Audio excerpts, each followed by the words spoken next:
মহাদিস আল্লামা মামুনুল হক, মঞ্চে উপস্থিত সংগঠনের কেন্দ্রীয় নেতৃবৃন্দ, জাতীয় নেতৃবৃন্দ, বাংলাদেশের প্রত্যন্ত অঞ্চল থেকে আজকের এই বিশাল গণসমাবেশে সমবেত সংগ্রামী জনতা, বক্তব্যের শুরুতে পুণ্যভূমি সিলেটের পক্ষ থেকে আজকের এই বিশাল গণসমাবেশে সমবেত সংগ্রামী জনতাকে আন্তরিক মোবারকবাদ ও প্রাণঢালা অভিনন্দন জানাচ্ছে।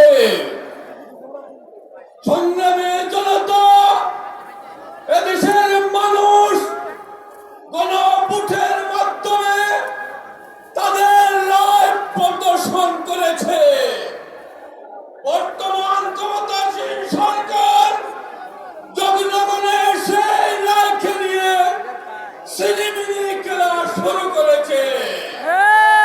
এদেশের লক্ষ কোটি তৌহিদি জনতা জনগণের মতামতকে নিয়ে সিনেমিনি খেলা কখনো বরদাস্ত করবে না, বরদাস্ত করবে না।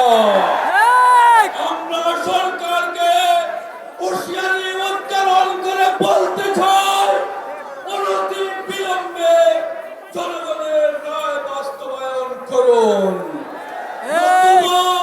আমিরে মজলিস আল্লামা মামুনুল হকের নেতৃত্বে যে দুর্বার গণ আন্দোলন শুরু হবে, আপনার ক্ষমতার মস্তক তখন তস্তস হয়ে যেতে বাধ্য হবে।